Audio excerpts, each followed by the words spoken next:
Oi galera, tudo bem? Meu nome é Duda e no vídeo de hoje a gente vai comentar um pouquinho sobre as minhas leituras do mês de junho, vamos lá? Então, pra começar o mês, eu li um livro que há muito tempo eu queria ler e eu li ele no Kindle, então eu vou deixar a capinha dele aqui do ladinho pra vocês conferirem. Ele vai ser uma biografia de uma menina norte-coreana, né, que fugiu da Coreia do Norte quando ela tinha 16 anos de idade. Então a gente vai acompanhar a vida dela, na verdade, desde o início, desde que ela era bem pequenininha, as primeiras lembranças dela morando na Coreia do Norte, até o atual momento da vida dela, em que ela vive na Coreia do Sul e que ela dá palestras pelo mundo. Ela é uma das embaixadoras da ONU para refugiados norte-coreanos. A história é incrivelmente impactante, chocante e maravilhosa ao mesmo tempo. Foi, sem dúvidas, a melhor biografia que eu já li na minha vida. Me despertou um sentimento de empatia muito grande, assim. E tudo que ela relata que ela viveu lá, naquele regime totalitário, é algo absurdamente maior do que aquilo que eu imaginava, sabe? Como vocês sabem, a gente tem pouquíssimas informações de dentro da Coreia do Norte, a não ser pelas pessoas que conseguem fugir de lá, porque o governo manipula todo tipo de informação, de mídia, né, de comunicação. Então nós não sabemos a realidade do povo. Nós temos lá a capital, onde tudo é muito bonito, onde tem aqueles desfiles militares que o próprio governo solta as fotos quando acontece, né, é um evento anual. Mas fora aquilo a gente não sabe nada.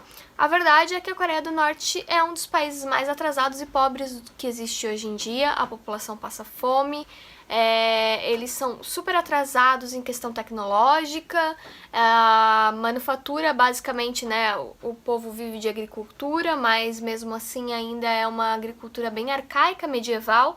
Então ela vai relatando tudo isso pra gente, o quanto ela passou fome, o quanto foi difícil, o quanto ela teve que se envolver com pessoas, contrabandistas norte-coreanos e chineses para conseguir atravessar para a China, o quanto ela também sofreu na China, porque a China, querendo ou não, é um país que é aliado da Coreia do Norte, e por isso os desertores lá, né, as pessoas que fogem também da Coreia do Norte, se elas são pegas na China, elas são devolvidas para o país de origem, e daí, se você é devolvida para a Coreia do Norte, aí a coisa fica ainda pior do que era quando você fugiu.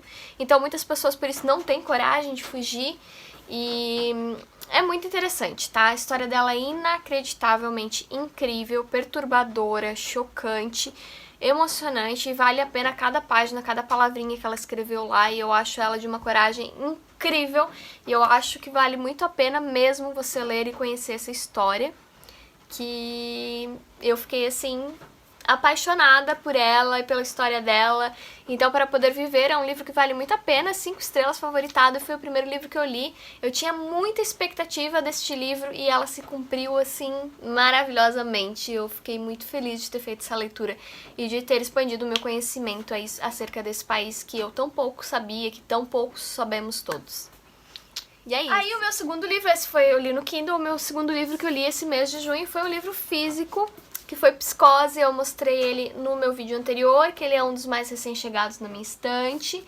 É um livro de terror, né, tem adaptação para o cinema pelo Alfred Hitchcock, nessa versão belíssima da Dark Side, né, que sempre faz capas primorosas. Eu acho essa daqui maravilhosa. Né, a gente tem aqui então algumas páginas decorativas do livro que tá maravilhoso. O livro é curtinho, foi rápido, fácil de ler, a história é intrigante, eu conheci detalhes dos quais eu não conhecia, né? Eu comecei a assistir Bates Motel há um tempo atrás, mas eu assisti até o final. A gente conhece, tem algumas diferenças, né? A gente conhece o Norman quando ele ainda é um adolescente, e aqui no livro a gente conhece o Norman quando ele já é um adulto, ele tem 40 anos. Então existem algumas diferenças sim, mas assim, a obra é primorosa, é curtinha, você lê super rápido, mas contém todas as informações precisas para transformar este livro num clássico que ele virou aí do terror. Então foi uma leitura bem legal, bem fácil de fazer, apesar desse livro ter sido escrito em 1950 e alguma coisa, deixa eu até olhar aqui, 1959. Ele é um livro muito tranquilo e bem projetado, assim, sabe? Com uma linguagem tranquila, fácil de ler, muito, muito bom, eu amei. E também 5 estrelas favoritado aí, então, Psicose. Agora eu quero terminar de assistir Bates Motel pra ver se termina igual aqui a história. Muito bem.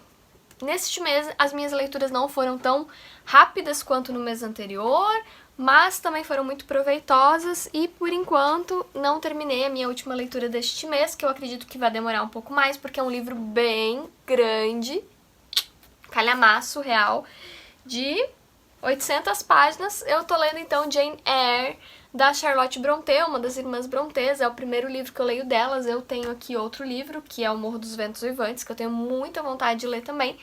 Mas decidi começar com esse clássico, que é Jane Eyre. E, gente, não me arrependi, eu tô amando o livro. Ele tem, a minha edição é essa capa aqui, maravilhosa, da Martine Claret. Então, ele caiu no chão e eu machuquei ele aqui, ó, tadinho. Mas eu tô adorando muito e apesar de não ter uma linguagem tão comum, né, quanto os outros livros, ele é de fácil entendimento. A diagramação dele é muito tranquila de ler, então tem bastante espaçamento, apesar de ser um livro grande, né. Mas enfim, eu tô adorando a história. Pra quem não conhece o livro da Jane Eyre, eu diria que, assim, vale a pena e não se desespere no começo. Ele é um pouco mais lento e mais detalhado na questão da infância da Jane Eyre, mas depois que ela se torna uma adulta é muito interessante acompanhar a vida dela. Eu tô adorando mesmo e eu gosto desses romances de época, sabe? Então, assim, por enquanto eu tô amando a narrativa dela. Ela é uma mulher muito instigante, inteligente e de uma personalidade forte. Inclusive, esse livro aqui, na época que ele foi escrito, ele levantou algumas críticas pela personagem da Jane Eyre ser uma mulher fora da curva pros padrões da época, né? E, inclusive, a Charlotte Brontë publicou esse livro aqui por um pseudônimo masculino, pra não dizer que tinha sido escrito por uma mulher, porque não era comum na época, né? Ainda mais uma mulher que fugia tanto à regra quanto às outras. Então é muitíssimo interessante, eu acredito que tenha sido um livro extremamente revolucionário e ele foi escrito em 1847. Então, sim, a linguagem dele não é tão fluida quanto a dos livros atuais, mas é um livro ainda assim fácil de ler e que vale muito a pena, eu tô amando.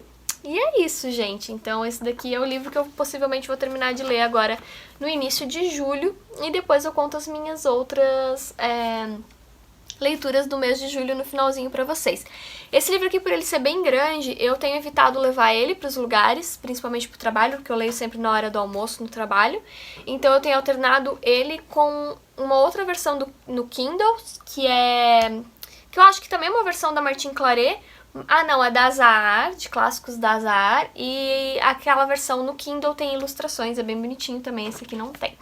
Mas a linguagem dos dois é bem parecida, a tradução tá bem tranquila, então é isso, tá dando pra acompanhar nas duas edições. Beleza? Espero que vocês tenham gostado, me sigam aí, deixa o like, beijos, até mais!